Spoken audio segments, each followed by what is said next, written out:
Үндэс хүрдний гэмтлээс үүдэлтэй гол өвчлөлүүдийн нэг бол таргалалт юм. Таргалалт өвчний шинж тэмдэг нь өөхлөлт. Хөдөлгөөсөө их эдснээс болж үүсдэг биеийн нөөц их эдсэн өвчин. Их хэмжээний өөхтэй хүмүүс энэ өвчлөлд орно. 3 зүйлийн тарга байна. Усан тарга. Их идэж их өөх хурааснаас болж үүсэх эдсний тарга гэж ойлгож болно. Хийн тарга. Зүрхний үйл ажиллагаа, бөөрийн үйл ажиллагааны алдагдлаас болж үүсдэг хийн тарга. Шороон тарга. Энэ нь дотоод хэм, тогтолцоо нь алдагдсанаас болж үүсдэг шороон тарга. Бодисын солилцооны өөрчлөлттэй холбоотой. Дотоод шүүрлийн болчирхай, түүний эмгэг, дотоод тэнцвэр алдагдсанаас болж үүснэ. Их эдснээс болж өөрийгөө өвчлүүлсэн усан тарга гэдгийг авч үзье. Хүмүүний бие бол хөдөлгөөнтэйгээ зохицуулж иддэг зохилолтой. Хөдөлж шатаагүйгээс нь хадгалдаг амьтан. Тиймээс энд тэнд өөхөн давхаргууд ариунтай хөөснө.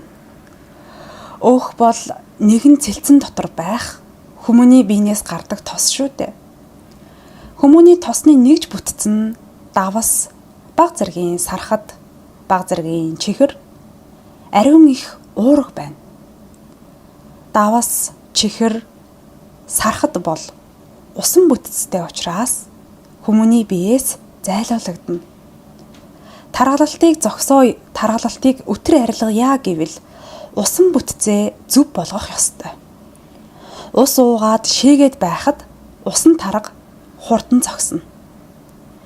Бид илүүдэл чихэр байхгүй, илүүдэл давас байхгүй, илүүдэл сархад байхгүй бол хүн амархан турна. Ус зөв бүтцтэй байвал им, харин буруу бүтцтэй байвал хор болдог. Зөв бүтцтэй ус уухад хүмүүний ходоод цадах мэдрэмж төрүүлнэ. Буруу бүтцтэй усаар ундаалаад байх тусам хүмүүн цангамтгай, үлсэмтгий болдог. Тиймээс зөв бүтцтэй ус ууж жамаараа турах хэрэгтэй. Эхлээд уух усаа бэлтэнэ. Зөв бүтцтэй ус алмас эрдний талт шиг 6 талтай язгууртай байдаг. Талстны үзүүрт ханамжит ус буюу агаарыг агуулдаг. Байгаль дэлхий дээр өндөр уулын оройд байдаг цасан ширхгүүд ийм бүтцтэй байдаг. Зөв бүтцэд 6 талстат. Наранд цасны ширхэг гисдэг. Харин харанхуйд хөлдөн. Олон дахин гисэж хөлдсөөр ус эренблэгддэг. Усны нэгжүүд олон дахин салж нийлсээр байршлаа зүв олж эмх цэгцтэй болдог. Үүнийг зүв ус буюу эренблэгдсэн усаа гэж хэлнэ. 7 удаа хайлж гиссэн ус эренбийн эхний үе шат буюу яг 6 талст болон хувирсан байдаг. Зүрлэх юм бол зүгийн үүрний бүтцтэй адилхан гэсэн үг. 12 удаа эренблэхэд усны талбай жижигэрч илүү нэгт усыг бүтээдэг. Хэрэв 15 удаа болвол дахин замбрааг үйдэлд орж эренблэгдэж байгаад эренбэ дахин алддаг. Учир нь дотоод хийн байхгүй болно гэсэн үг. Тиймээс 12-оос дээш эренблэх хэрэггүй. 7 удаа хөлдөж гиссэн үед хамгийн их эсэлддэг төвшөнтэй 6 таст бүтцтэй ус бий болно. 12 гэдэг нь эсэлтлэг төвшин багассан байх ба хүмүүний цангааг тайлах зөв ус болно гэсэн үг. 7 удаа эренблэгдсэн усаар хүмүүний дотор гидсийг угаадаг. Усны талст голдоод гадны чихэр давсыг уусгаад шээс болж гадагшлана. Хүмүүний биед ороод бүтцээ алдаад энгийн ус шиг болдог. 12 бол төдийл амархан бүтцээ алддаггүй арай нэгт. Тиймээс бүрэн шимэгддэг учраас шингэний дутагдлын үед 12 удаа эренбэлсэн ус уулгана. Харин угаах гэж байгаа үед долоог нь уулгана. Ороод, задраад, эгэл бүтцтэй ус болоод ховсдог учраас угаалт их сайтай. 7 удаа хөлдөөж гисгээсэн ус ердийн усыг бодвол арай илүү дотроо давс чихэр тээх чадвартай болсон гэсэн үг. Эренбэлсэн ус биед ороод амны хөндөөгөөс арьсан гадаргуу хүртэл бүх эсийг угаах болно. Зүгээр нэг эренбэлсэн ус байвал төдийл биед тустай биш. Түүнийг мэдээлжүүлэх хэрэгтэй. Яг ямар зүйлийг угаахыг усанд таниулж хэлэх боломжтой гэсэн үг. Жишээлбэл хорт хавдрыг нь гаргаарай гэх юм уу? Чихрийг нь гаргаарай гэх юм уу? Давсыг нь зайлуулаарай гэх юм уу? Хүний биеэс зайлуулах шаардлагатай зүйлийг нь мэдээлжүүлнэ. Мига багш асуув. Юу гэсэн үг үү? Шившиж домнож өгнө гэсэн үг үү? Их битдээдс. Тэгнэ. Шивсэн зүйл нь усанд шингээд шээсний замаар гадагшлана. Хэрв чихрийн шижин өвчтэй бол энэ усыг уух аргаар тархийг сэргээж мэдрэлжүүлэх дом хийн гэсэн. Үгийг 95 удаа усанд хэлэхэд мэдээлждэг. Гэвч үгүй гэх үг хэлэхгүй. Үүнийг сайтар анхаар. Эсрэг утгатай үг хэлэхгүй байх дүрмийг баримтал. Намайг битгий хорт хавдартай болгоорой гэвэл хорт хавдрал бий болно. Миний хорт хавдрыг аваарай гэвэл хорт хавдрыг тэжээгээд байна.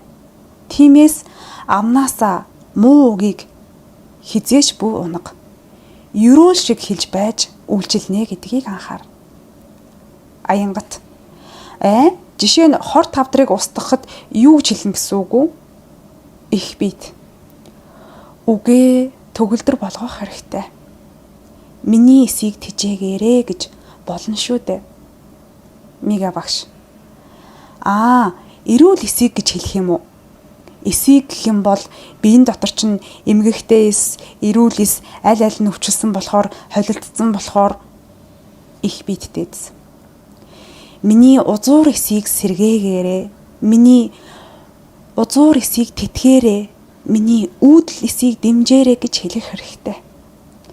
Ингэх аваас хүмүүн эрүүл болдог юм. Уух хүмүүн өөрөө хэлэх хэрэгтэй. Өөрөө үйлдэх хэрэгтэй. Бусдаар дамнуулах хэрэггүй. Мига багш. Өөрөөр нь хэлүүлэх юм байна. Бид шившиж өгч болохгүй юм байна, тийм үү? Их бит. Тийм. Энэ бол домчийн үйлдэл. Бөөгийн үйлээс ялгарах онцлог нь эмч бол өөрөө шившлэг хийдэггүй. Эмч хүн хизээж шившлэг хийх боломжгүй. Түүнийг цээрл. Аль болох өөрөөр нь өөрийг нь эмчлэх бол эмчийн үүрэг, домчийн үүрэг. Бөө үрс усыг олон дахин хөлдөөгөөд гисгээгээд байх хэрэггүй. Хингэргийн дуугаар шившлэг хэлээд эрэмбэлчгэж болно. Эренбэлсэн усыг өдөрт заавал мөнгөн аягаар 5 удаа уух ёстой. Усаа буцалгаж болохгүй. Гисгээсэн даруйд хүртэх ёстой. Мэс чигээр нь амандаа гисгээвэл илүү үр дүнтэй сайн тураана. Биеийн дотоод давс чихэр өөхийг хүртэл угаана. Давс болон чихрийг авчихвал өөх өөрөө задардаг зүйл. Угаасны дараа давс чихэр 20 шүү. Давс чихрээр хүнслэхгүй байхыг хичээ. Энэ имчилгээг 30 өдөр үргэлжлүүлэхэд хангалттай. Түүнээс илүү хэрэггүй. Аянгат. Тэгээд хоолоо хорихгүй юу? Их бит. Ямар ч хоолыг хорихгүй. Ямар ч мэдэж болно. Харин давстай байж болохгүй. Хужиртай байж болохгүй. Чихэртэй байж болохгүй. Аянгат. Тийм болохоор чин тийм хоол гэхэр чин жоохон хачин юм байна л да. Их бит. Гайхашч, биширч, ид гэдэг юм. Давс хийчгээр яагаад тэгж амтагтаад байд юм? Давсгүй болохоор энэ ямар амттай юм бэ? Уугуул амт нь ямар юм бэ? Давстай болохоор сэргсэн амт нь юу юм бэ гэж таних мэдэж хүрт. Тэгвэл тархины өвхөжсөн эсүүд маш хурдан сэрэгдэг. 30 гараг, 30 өдөр ингээд л идчих. Дуртай зүйлээ давсгүй, чихэргүй, хужиргүй ид. Өөрийнх нь үндсэн уугуул амтаар нь ид. Байглаасаа давстай, чихэртэй зүйл байдаг. Харин түүнийг бол идэж болно. Хольж хутгахтаа хийж болохгүй гэсэн үг. Дөрмөн тэр. Тэгээд 30 өдрийн дотор хангалттай үр дүнд хүрнэ. Аянгат. Дараа нь давстай хоолоо идэж болно гэсэн үг үү? Тийм үү? Их бит болно. Гэвч хомхоолон идэхгүй алгуур сайтар зажилж идэнэ. Давсгүй чихэргүй хоолндоо дургуйцэж юусоо болохгүй. Уур хилэн жаахан бадраад байвал байглаасаа чихэрлэг жимс идэх хэрэгтэй. Жимс бол байгалийн сахар. Давс, чихэр дутагдахаар уур хилэн бадарч элэг ажиллаж эхэлдэг. Энэ нь элгэн дотор байгаа удаан хуримтлагдан хадгалагдсан хорт бодисууд ялгарч цэвэршиж байгаагийн шинж юм.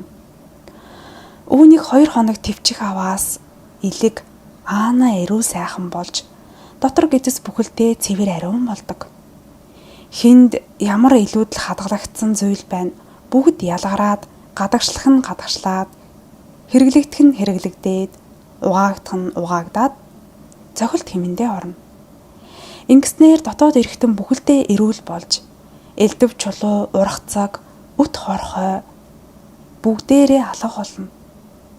Эрүүл өөхтэй хүн эрүүлчгэд 30 өдөр л хангалттай. Өвчсөн хүн арай урт хугацаас зарцуулагдана. Элэг дотоод бодисоо ялгарахад жаахан ууртай болвол хийн дасгалыг хослуулан хийгээрэй. Хийн судал нээгдэхэд хүн уургүй болдог. Гараараа эрвээхийн далавч зураад нисэх дасгалыг хийгээд байх хэрэгтэй. Дасгал хийхдээ хамраараа гүн хөвлийг тэлтэл алгуур амьсгалан алгуур гаргаж амьсгална. Мега багш. Хийн дасгалыг монголчууд хийдэг байсан уу? Их бит. Хийнэ.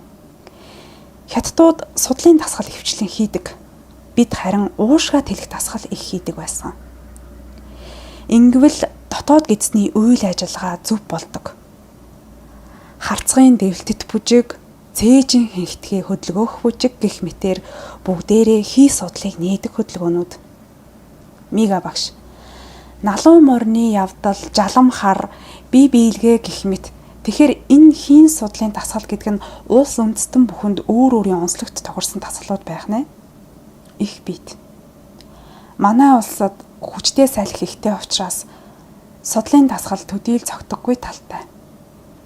Судлын дасгал нь урт гүн амьсгал авч хийдэг.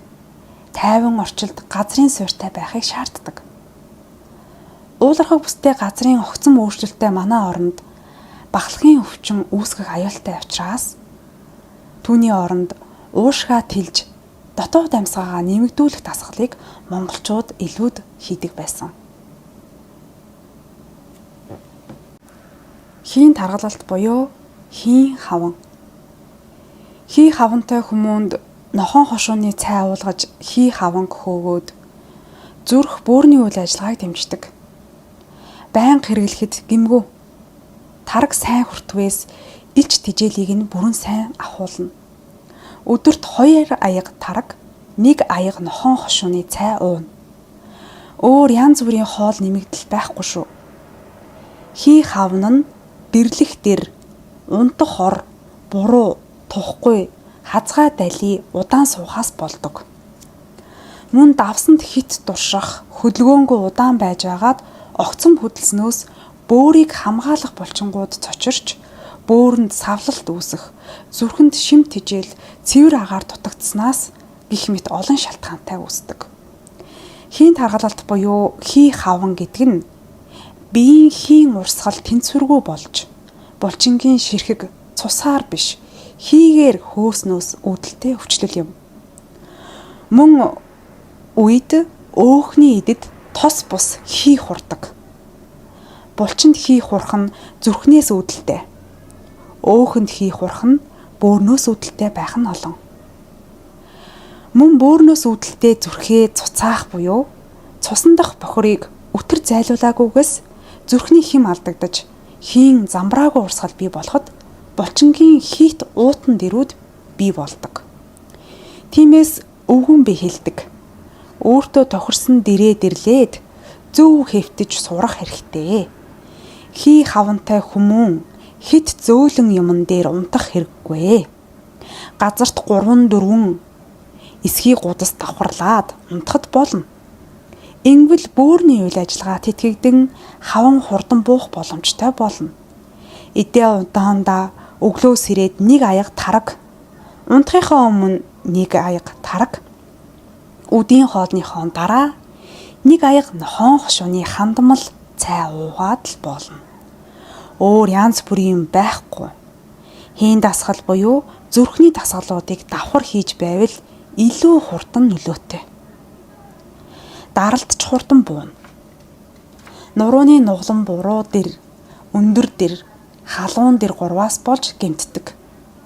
Тархи руу юулах цусан хангамж муудснаар нугалмыг гэмтэнэ. Даралт ихсэж нүд бүрэлзэх чих дүлээрнэ. Тиймээс ч яг шилэн хүзүүгээ жаахан өргөөд амраадаг дэрэн дээр унтж сурах хэрэгтэй. Хөшиж унтаж огт болохгүй. Хит өндөр дэр дэрлвэл нуруу нугас нь дээд үеэрээ гэмтэж эхэлдэг. Хүзүүний нугалмаар нугас гэмтэнэ. Ядаж унтахтаа гидгийж байх хэрэгтэй шүү дээ. Шороон тарга, хийн тарга, усан тарга гурваас хамгийн хүнд нь шороон тарга. Хамгийн хөнгөн нь хийн тарга. Хийн тарга нь хаван хөөж шээгээд л турна. Дэрээ намсгаад хүйтэн дээр дэрл. Хүзээний үе дээр ясан мушгирч тархинаас доош орших мэдрэлийн судлуудаа дарснаар зүрх мэдрэлжих, бие мэдрэлжих чанараа алдаж биеийн хий тархи руу өгсөөгүйгээс болж бөөр мэдээгүйжиж түүнээс үүдэлтэй хаван үүсдэг юм. Энэ нь мэлмийн хүрдийг гэмтээдэг. Тэнцвэр алдагдсан хүрднээс болж хүн гэдэг чинь өндөр дэр дэрлэхийг хүсэмжилдэг юм аа. Хавтгай орон зайд тэнцвэр алдагдсны шинж. Босоо орон зайд нэгж эргэтэн дээр биш, хавтгай орон зайд хос эргэтэнд тэнцвэр алдагдсны шинж юм. Хавтгай орон зайд гэхээр нүд, чихний орон зай. Мөчний орон зай, уушигний орон зай гэмтэлтэй шинж. Хийн тарга, өөхөн эдүүдийн хооронд их хэмжээний агаар байгаагаас үүсдэг. Үүнийг зүгээр хий ууршуулах болон барайгаар бүр илаар болгож болно. Халуун барай хийж болдог. 3 удаагийн барайгаар хийн хаван алга болно. Халуун чулуугаар үр гээд байдгийн учир нь тэр. Барайны газар чулуугаар үрж хийн. Хөлний уланд бол улд багтах чулуу байх хэрэгтэй. Нуруунд бол атханд багтах хэмжээний байх хэрэгтэй. Тосолж болно, тойруулаад хөдөлгөнө. Унгумаар шээмээр санагдвал зүг гэсэн үг. Хий гарч байгаа нь тэр. Барайны үед шар тосоор биеэ халтлан тослох хэрэгтэй. Ялангуяа мөчнүүдээ тойргоор сайн ил, сайхан тавирна. Архин дээр хөвдөг шар тосоор тослоно. Ингээд нойрсож амар. Жаахан яс ангиных шинжтэй байдаг. Яс ангиных учиг нь ясны хор гадагшилж байгаа нь тэр юм. Ясны дотор хор байвал янгиндаг. Хамаг биеэ тословол хэсэгхэн хугацаанд янгинаж байгаад ухаан санаа алга урвуулсан юм шиг алга болж хизээ хаана яаж унтснаач мэдэхгүй өглөөсөрэндээ. Цүс муутай хүмүүн дотор хий халуунтай, тархалалттай, амьсгаа жигд бус, тархины хавантай, мэдрэл судлалын дутагдaltaй, дарагдaltaй хүмүүс дэргүн унтаж чаддгүй. Цүс муутай, цүсний чулуутай, цүсөө ахуулсан хүн 5 салаагаар хийсэн дэр дэрвлэл биед маш тустай. Амьсгал жигд бус, уушгины урхаг өвчтэй, ханиад шуухнаатай үрс хүүхдүүд ганхтай дээрээ дэрлвэл тустай. Амьсгаа жигдэрч тархи зүрх амарч сайхан нойрсон. Тархины хавантай мэдрэлийн судлалны дарагдaltaй хүүхдүүд цагаан уулзцгийн дээр дэрлвэл тустай. Цагаан уулзцгийн тайвшруулах үнэрт тайвшран булчингийн жижигнэг өвчнөн тавирна. Аль нэг газраа мэдрэл түжигдсэн учраас булчингийн жижигнэгээ анзаарахгүй байж болно. Аар цаг яс нурууны суултын үед хүн хөлийн булчингаа тижээлийн дутагдлаас болж чичигнэж байгаагаа мэддэггүй. Хит тарган хүмүүс нохон хошууны цэцгийг хатааж дэр хийвэл тустай. Энэ нь булчинг аргадахаас гадна амьсгалах замаар зүрхийг тэтгэж байдаг юм. Зүрхний хурц эмгэгтэй хүмүүс нь долоог нь цэцгээр хийсэн дэрийг дэрлэж байх аваас шүн зүрх бөглөрөөд байхгүй гэх мэт дэрний учир их биш үү. Усан таргалалт. Хүмүүний бие баруун тал руугаа мошгирч дотоод хийн судлууд бөглөрснөөс цадах мэдрэмжээ алдаж арвин ихээр хооллох туршилтай болж нарийн бүдүүн гэдс гөрүүлзэх хөдөлгөөнөө алдаж өтгөн гарахаа болж бөөр цуцаж шээс хаагдан цусан дах шингэн игтснээс түүнийг өөхөн эд рүү шахаж өөхөн эдийн уутанд их хэмжээний бохир ус хурж ингэснээр усан тарга үүснэ. Үүнээс улбаатай биеийн дотоод усан орчин тэнцвэрээ алдаж эд эс цохис чимээ авч чадаагүйгээс өлсөж сольдно. Булчингийн эд рүүгээ илүүдл усаа шахаж бие цэлхийн. Ходоод сунаж сунсан хэмжээгээрээ хүнс нэхэх учраас идэх бүрдээ илүүдл ус биедээ хурааж эхэлнэ. Хур их бохирдол нь нягтарч хавдар үүсхийн гол шалтгаан болно. Таргалж байгаа хүмүүн ариун их аршаан хүртэж байх ёстой. Хоол идэхийн өмнө 2 аяга аршаан хүртэх ёстой. Хоолны өмнө гүд залгилахгүй харин шимж 2 аяга аршаан хүртчихэд хоолоо олон зажилж идэж бай. Давс чихэр бүр хорихгүй айл болох баг эд. Мига багш. Яагаад ус их уу гэд байна вэ? Аршаан гэдэг нь ус уу? Таны яриад байгаа энэ усан тарга бол биед ус илүү хуралцсны шинж байдаг. Гэтэл дээрэс нь ус нэмж уугаад байвал хүн улам их таргалах биш үү? Их бит. Үгүй. Бохир ус, цэвэр ус хоёрын зөрчилдөөнөөр турааж байгаа юм аа. Мига багш. Бохир ус нь хүний биед байгаа ус гэсэн үг үү? Их бит. Хүний биед түгжигдсэн усыг бохир ус гэж хэлээд байгаа юм аа. Мига багш. Энэ 2 аяга ус маань нөгөө 7 удаа хөлдөөж гисгээсэн ус байх уу? Тийм ээ. Эсвэл зүгээр шүүж тунгаасан ус байсан ч болно. Юутай ч эхлээд 2 аяга ус хүртчихэд хоолоо идэхэд тарих хоол хүлээн авах сонирхолгүй болж хүн цаанаасаа байглаасаа бага иддэг юм аа. Энэ удаад хүн өлөө дарах гэж л идэнэ гэсэн үг. Тарих өөрийнхөө уусан усныхаа усандаа цадаад байна гэсэн үг. Ходоодны хий орон зайг усаар дүүргээд үлдсэн багахан идэх дур хүслийг нь багахан хоолоор их зажлаад идэх нь хомхой сэтгэлийг чинь дарна. Энэ маш төхөм арга. Хэмжээгээ мэддэггүй иддэг болсон ходоод нь зориулсан арга. Ойр ойрхон юм идэж болохгүй. Яг иддэг цагтаа идэх хоолоо л идэнэ. Идэхийн өмнө 2 аяга ус хүртээд идэхэн сунсан ходоодонд зориулсан арга. Биеийн усан орчин бохирдож эдис ангамхай болж хоол ихээр шаарддаг. Цангасан эсийн дохион үлсэх мэдрэмжээр тархин дэрнэ. Үүнийг хүмүүн хүнсээр нөхсөөр байгаад улам их таргалдаг юм. Арай л их уугаад байна да. Хий дэмийл уугаад байна да гэж бодох хагшнаас тарих өөрөө усаа гадагшлуулах үйл ажиллагаагаа явуулж эхэлдэг. Хүний биеийн ус солилцоо хурдсаад ирэхээрээ дотоод давслаг өөхүүд алга болоод хурдан турдаг юм. Мига багш. Шээс гадагшилсаар байгаа турж байна уу? өөр ямар үйлчлэл нөлөөлөх вэ? Их биет. Өтгөн ялгцууд шингэрч гидснийх нь ус шимхээ багасдаг. Аянгат. Өтгөн хатна гэдэг нь тархалгын шинж юм уу? Их биет. Тийм, өтгөн хатна гэдэг нь тархалтын шинж. Бүдүүн гидсээ эмчлэхийн тулд гурвалжин будаа сайн идэх хэрэгтэй.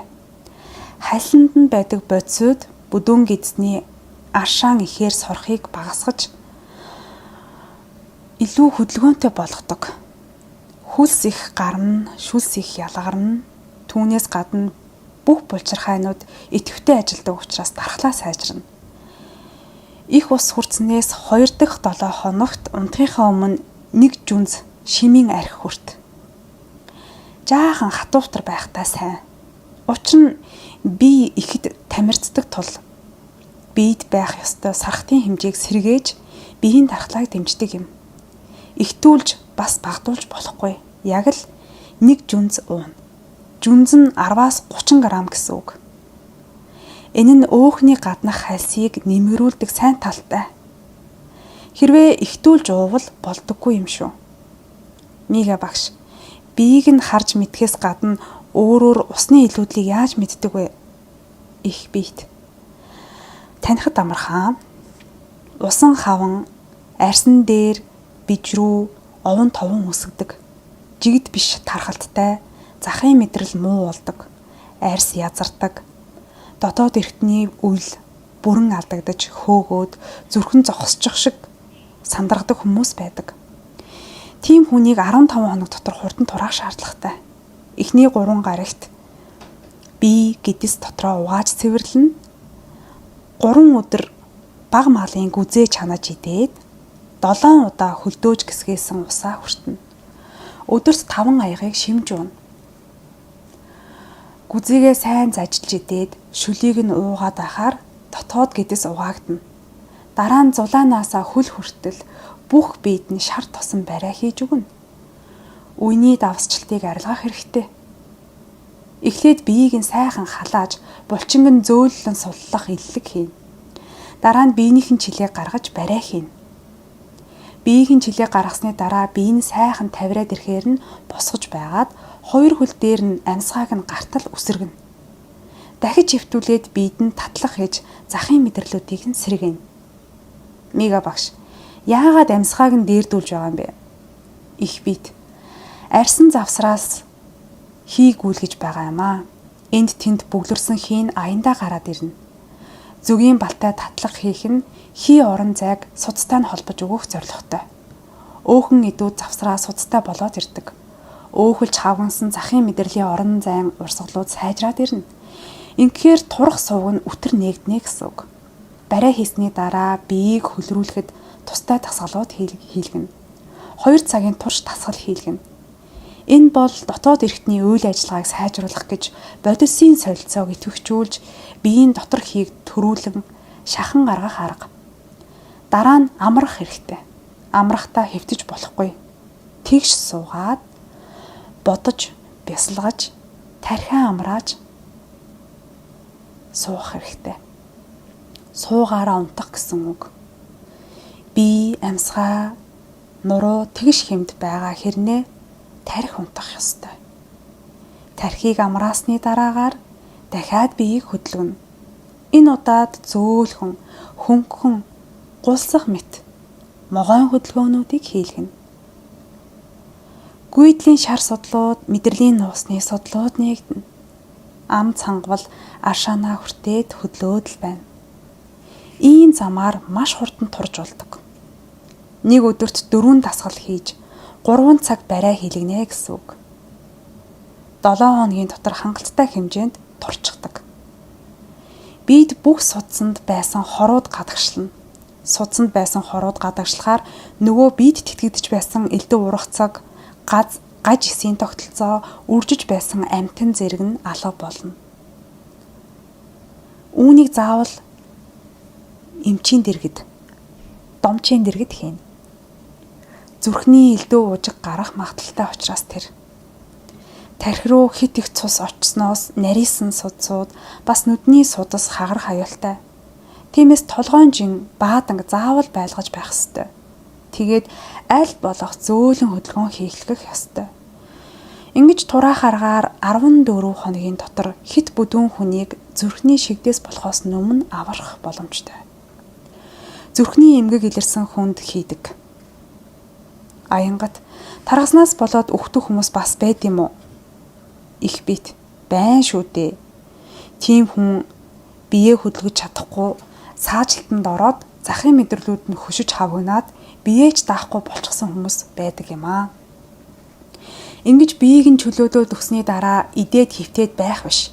Заавал өдөрт 2 цагийн турш дасгал хийдэг дэлгэмд орох ёстой. Тэгэхгүй бол амиа алдах аюултай.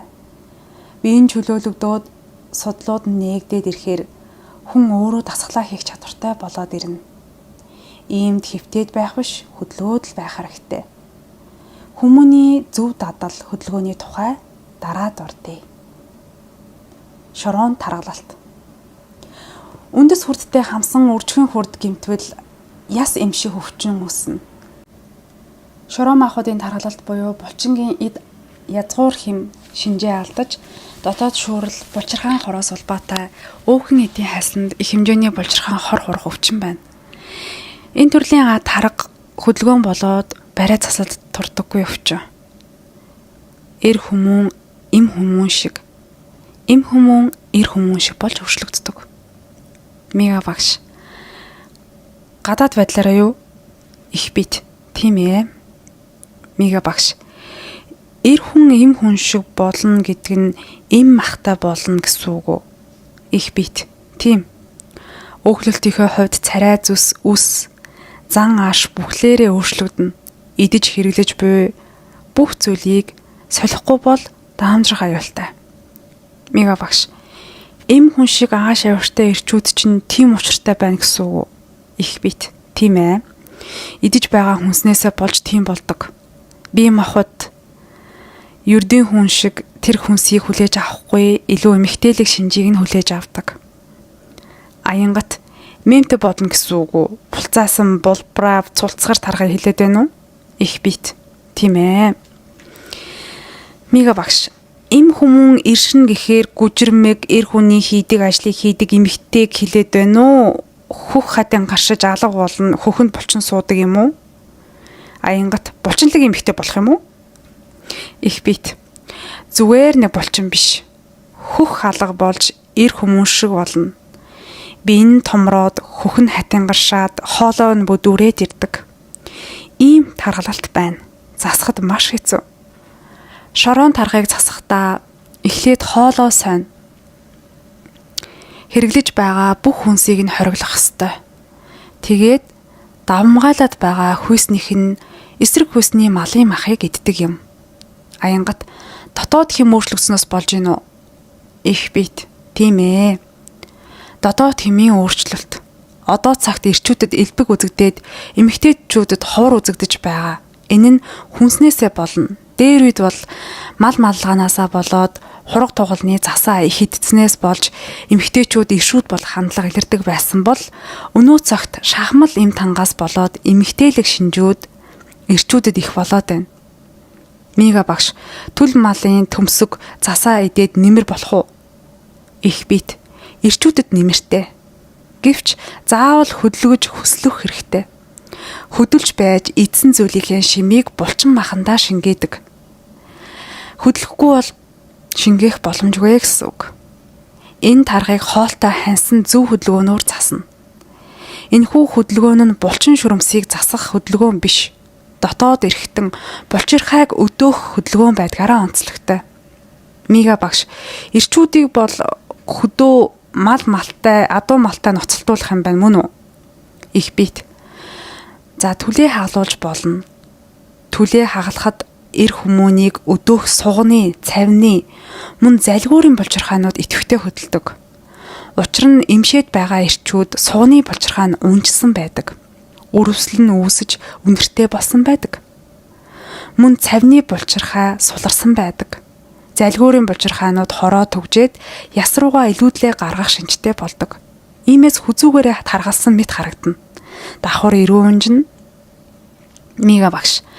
Эр шинжийг нь хадгалж байдаг хөдөлгөөнүүд байх нэ? Их бит тийм. Түлээ сайн хагалдаг хүний бие тэнхээтэй болж тамирчин хүн шиг л хөгждөг. Мига багш, хөдөлгөөнд нь болохоос заавал түлээ хагалах биш юм биз дээ? Тийм ээ. Төмрийн дархчууд байнга цохих хөдөлгөөн хийдэг тул их булчинлаг, шөрмөслөг байх ба гэмн зөвхөн биеийн дээд хэсэг л хөгждөг. Харин түлээ хагалахад хажуугийн болоод мод чирэх, өрөх, сууж босох зэрэг биеийн бүхий л хөдөлгөөнийг хийснээр хөл гарын бүх булчин хөгждгөөрөө давуу талтай. Тиймээс дарахтаас илүү түлээ хагалах нь бүх биеинд нөлөөлнө. Цогц хөдөлгөөн болж чадна. Мига багш, ийм усуудыг нэг баг болгоод ууланд мод хийлгмээр юм байна да. Унсан модыг чирүүлээд хаглуулад гэх мэт. Их бит. Тим хөдөлгөөнийг орлуулад хийж болно. Өнхөрдөг дөрвөлжингийнхэн машиныг хэлж байгаа юм шүү. Машиныхаа дугуйг хүндхэн лантуугаар балбаж болно. Мөн чирж болно. Ер нь одоогийн эрчүүд дийлэх нь охин махтай болцоход байна. Харин хүүхнүүдэд өөр тасгал байна. Гүү саана эмэгтэй шинжийг агуулах ба уян хатан гойлог болгоно. Бид дээр үед сандалтай цааж байсангүй сөхөрч суудаг байлаа. Энэ дасгал нь нурууг гойлог цих болгох ба эмэгтэйчүүд дасгал хийгээд байх шаардлагагүй байдаг байлаа. Зөв тэгш амьсгал авч зөв тэгш барилтуудыг хийх хэрэгтэй. Энэ нь дасгал хийхээс хэцүү. Амар биш. Нэг байрлалд удаан байхад булчингууд чилж чинрэн бэрхтээ болж ирнэ. 2 хөлөө дороо хийгээд өвдөг дээрээ хагас суuna. Өвдгөө нийлүүлээд нуруугаа тэгшлээд хамрынхаа үзүүрийг хараад гидсээ татаад суу. Цээжээ өндөрсгөөд сайхан тэгш амьсгалаад суугаад байна. Энэ суулт их чухал шүү. Гүү саахад арай өндөр суuna. Удаах дасгал нь босоод хөлөө нийлүүлээд хагас суuna. Нуруугаа тэгшлэн биеийг гойлог болгох суулт. Энэ нь нурууны дасгал бөгөөд аарцаг чөлөөлөх үндэс хүрдийг идэвхжүүлдэг дасгал. Одоогийнхноор йогийн сандал байрлал. Мига багш, тэгвэл сайн хийж баймаар юм байна да. Их бит. Хөлөө хавчаад үндэс хүрдээ мэдэр. Гэдэс дотор бөөр яаж таталдаж байгааг мэдрэх хэрэгтэй. Мига багш, гуйны дотор булчин хашгирч байна. Их хэцүү юм байна. Өвдөж байна. Онцгой мэдрэмж төрж байна. Их бит. Ха инэв. Нуруугаа тэгш болгож цээжээ өндөр болгол гүзээ алга болд юм аа. Хевлий сунхаа болно. Бэлхүүс нарийсч нуруу тэгширч эмэгтэй хүний гоо биеийг бүтээхэд ихэд нөлөөлөх. Дотор эртний суларсан булчингууд нь гадагш хальж унжхаа болж дотроо багтдаг болох ба аарцагны хазаалтууд тэгширдэг. Бүхсний нөхрөө хашгиртал суuna. Ингвэс шамбрамч үгүй болно. Үндэс хүрдийг сайжруулна. Аянгат эрэгтэйчүүд хийх ёстой юм байна да. Их бит. Эрэм алинд нь ч энэ сандал байрлалын суулт хэрэг болно. Дасгалыг гол нь зөв хийх нь хамгийн чухал. Хөлийн өвдөг, өлмийн өсхийн нийлсэн байх ёстой. Мига багш, тэнцвэр алдагдах юм байна. Их хэцүү юм байна. Их бит. Тэнцвэрээ олохоор сонсголын орон зай тэгширч эхэлнэ. Ингэхээр хүний нуруу засарч булчингийн ширхгүүд нэг игнэнд орж тэгширдэг. Хэвшүүлэх дадалжуулах дасгал нь энэ болдог юм аа. Дараа нь тэгш суусны дараа алгаа шилэн хөзөөндөө 4 хуруугаа нийлүүлж зөрүүлэн бариад хагас суuna. Дасгал хүндэрнэ гэсэн үг. Бүсний нөхрөө чангаруул зөв хийж байна гэж ойлго. Ингвэл үржихүйн хурд үндэс хурд зэрэг сэргэнэ. Тэнцвэрийн эрхтэн тэгширч сүлэлдэлгээ сайн болно. Амьсгаа задарсан сүлэлдэлгээ сайн байгаа улаачид онгод маш сайн мэдрэмжтэй буудаг юм шүү дээ. Амьсгаа задлахын тулд явган алхаагаар хурдан гүйлгэнэ. Тэгснээр захын мэдрэлийн судасны эргэлт сайжраад судасны хананд байгаа өөхийг хөөж гаргана. Төгссөн зогсолтуудыг байнга хийгээд сурчихвал бие бүхэлдээ эрүүлжинэ. 3 хоногийн дараа биеийн галвар болон жинд өөрчлөлт ордог юм. 10 хоногт идэвхтэй турдаг ба ханаад зогсдог тул тоогоо нэмээд чанаржуулах хэрэгтэй. Энэ нь өөхийг хөөж гаргана. Амьсгалын дасгалын хувьд Монголын нөхцөлд дотоод амьсгааг илүү чухалчлах буюу дотоодод гүйж байгаа агаар урсгалыг анзаарна. Тиймээс өлмийн дээрээ зогсоод дэвих хөдөлгөөнийг хий. Уушигны орон зайг нэмэгдүүлэх хөдөлгөөн нь чухал юм. Амьсгалын зайг зөв авч байгааг мэдхийн тулд бишгүүр тоглуулна. Бишгүүрийн аялгау хэр урт байх тусам амьсгаа зөв болж дотоодхийн урсгал хэвийн болно. Урт жигд зөөлөн амьсгал авч гаргаж сурах хэрэгтэй. Одоогийн та нарын хийдэг бясалгал бол гадны зөөлөн уур амьсгалтай оронд болно. Монголд тохиромжгүй. Монголд хамрын орон зайд бүлээс гэж байж амьсгалах нь илүү тохиромжтой. Монголын эрсдэс уур амьсгалтай нөхцөлд нэгэн жигд хэвийн урт удаан амьсгал нь хүнийг эрүүл болгоно. Зөв амьсгалж уушгаа эрүүл байлгавал амьсгалын замын өвчин байхгүй болно. Тиймээс та нарт амьсгал аваад төгжээд гаргах бясалгалын дасгал тохиромжгүй. Цонхоо онгоолгоод туршаад хийж үзэж болно. Гинэт хүүтэн утаатай агаарт чи хэр амьсгал авч чадах вэ? Уушигч нь хөлдөн нэцтэй. Та нар гадаа дайны байдалтай мэтэл утаатай дайдамж байгаа биз дээ. Тиймээс агаарт байгаа ашигт химийг биедээ бүрэн шингээж ашиглахын тулд зөв амьсгалуулж сургах хэрэгтэй байна. Гараа дэвих далны хөдөлгөөн чинь уушгины хөдөлгөөн болдог юм аа. Уушгины бүх орон зайгаар амьсгалахад туслана. Гараа бүрэн хөдөлгөөл цээж бүхэлдээ цэвэршдэг. Гараа мөрний өргөнтэйгээр өргөөд гараа мөрний суураар хөдөлгөнө гэсэн үг. Зөөлөн гүнзгий амьсгалаад дахин гаргах дасгал юм. Яс эмших өвчний эмчилгээтэй давхар хийх ёстой. Гэвч биеийн жин хитийдэж яс хэд хэврэгсэн байх аваас дасгал хөдөлгөөнийг огцом хэлгэж болохгүй. Багаас ахуулаад баг багаар дадуулан тэгшэрсний дараагаар хөндрүүлэх хэрэгтэй. Мөн булчирхаан өвчлөлүүдээ илаашуулах хэрэгтэй. Ил булчирхаан өвчлөлүүдийг үржихийн хүр дээрхтаа дэлгэрэнгүй тайлж өгье.